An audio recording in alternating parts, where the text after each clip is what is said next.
right here is where they did some of their most famous recording. And on this 50th anniversary of Abbey Road, it's such an honor to be here. Now, what I'd like to do is introduce another Beatles fan before we have Sir Patrick Steward say a few words and kick off the proceedings. And that is my friend, the Board of Public Works President, Kevin James. Thank you, Councilman.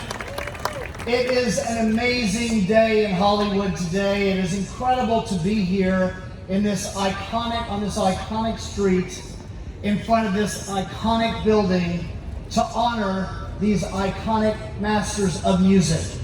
It is incredible what the Beatles have done. They have shaped culture, they have inspired generations, and on behalf of Los Angeles Mayor Eric Garcetti, I want to say that we are honored and thrilled that our amazing city is able to be a part of this incredible history.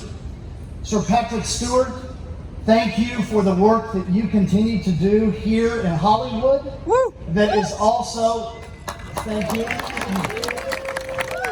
That is also an inspiration all around the world. We are the entertainment capital of the world. I have to say that two of my favorite songs from Abbey Road, and we just had the pleasure of listening in a studio here at Capitol Records in this perfect sound. You can't even tell how loud it is when you're in there. Come Together and Here Comes the Sun. They're appropriate for today and appropriate for this moment. And 50 years later, we are celebrating what will be another 50 years of inspiration all around the world by this incredible music group. Thank you, everyone. Welcome to Los Angeles. Welcome to Hollywood. Congratulations to Capitol Records and to the Beatles. Thank you, everyone. And before we get to the proceedings, I want you all to sing along one little phrase from one of the great songs that's on Abbey Road, along with me from Octopus's Garden. Okay, ready? Yes. I'd like to be under the sea in an octopus's garden in the shade. He'd let us in, knows where we've been, in an octopus's garden in the shade. All right, are we ready for the Beatles?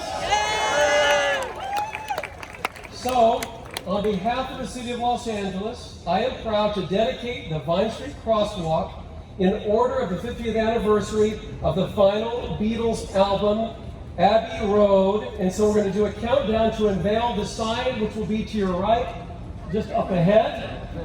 And we'll pull the shade down and we will reveal the Abbey Road Vine Street Crosswalk. So we're going to start at 5, so we'll do 5 and then down. All right, ready? 5, 4, 3, 2, 1.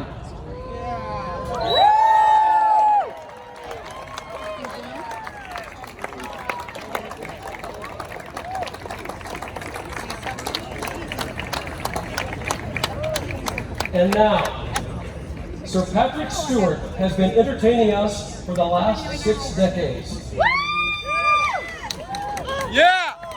He is a Golden Globe, Emmy, Grammy, and Screen Actors Guild nominee, and a Hollywood Walk of Fame star recipient. A beloved performer all over the world who has joined us because he kind of grew up with the Beatles himself.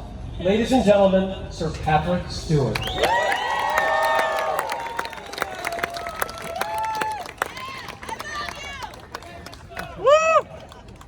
I'll do my best to make it so. Thank you.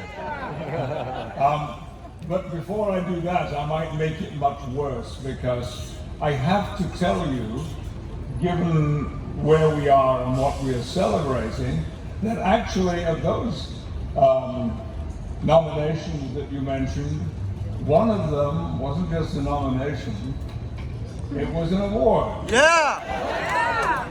And guess which one it was for? Nope. Nope. Nope. It was a Grammy. Yeah! Yeah. It sits on my piano at home, and I'm very, very proud of it, but it was for spoken word, not for singing. 50 years ago today, the Beatles released Abbey Road, a monumental creative achievement that continues to inspire and delight and amuse and entertain people all around the world. Here, there, and everywhere. The importance of the Beatles' music cannot be overstated. The Beatles' timeless songs are cherished everywhere. They lift spirits and they connect humanity and empathy and understanding. Well, one Beatle certainly lifted my spirits, and this was at that time my first encounter with a Beatle. And it's for me an illustration not of somebody I happened to meet, but of the kindness and generosity of that person. When I was 24 in 1964, I was an actor working in regional theatre. I think my salary was £18 a week, you know, $23, something like that. And I drove a 1938 Ford Popular. In the company, there was a beautiful and talented young woman called Jane Asher. But the one thing we all knew about Jane was that she was Paul McCartney's girlfriend. And one Saturday night, the word went around backstage, Paul's out front, Paul's out front, you're going to see a show. Well, I don't know what kind of show we gave that night, but I think every one of us were just dedicating that evening to Paul McCartney. Well, it happened that a few days earlier, we'd been sitting around drinking a cup of coffee, the company, including Jane and myself, and we'd been playing that game. If somebody gave you £1 million, where would you go on holiday? What suit would you buy? What kind of whiskey would you drink? And one of the questions was, what car would you drive? Well, there was only one car that I was really passionate about in those days, and it was the Aston Martin DB4. As far removed from what I drove on a daily basis as any car could possibly be. And so I made that very clear, that's what I love. After the performance on the Saturday night, in my underwear, standing alone in my dressing room, there was a knock at the door. And I said, yeah, come on in, because it was all very relaxed in those days.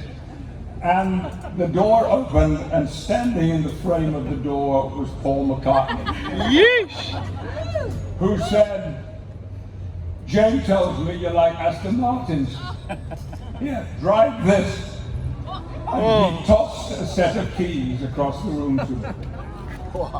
Well, I did drive it. In fact, I drove Paul and Jane, who sat in the back, all scrunched up, and we drove from Bristol to Bath and back, and all the way Paul kept saying, come on, put your foot down, overtake, overtake. And all I could think was, if I kill Paul McCartney, that will be the Patrick Steward legend for the rest of time. A delightful, charming, generous human being. The music of the Beatles transcends all barriers, flying high above borders and walls to unite and uplift us. And I'd like to share a few lines from the Beatles Abbey Road album to illustrate what I mean. And here from John Lennon's beautiful song, Because. Love is old, love is new, love is all, love is you. And from George's gorgeous soothing song, Here Comes the Sun, here comes the sun, and I say, it's all right. Maybe my favorite lyric of any of the Beatles' lyrics. And Paul McCartney's universal words of wisdom from the end, which also happens to be the only Beatles song on which Ringo had a drum solo. And in the end, the love you take is equal to the love you make. Well, I think that all sums it up quite nicely. The Beatles are for everyone, everywhere, forever. So, why don't we do it in the road and take some photos of this lovely Abbey Road zebra crossing here on Vine Street. Thank you.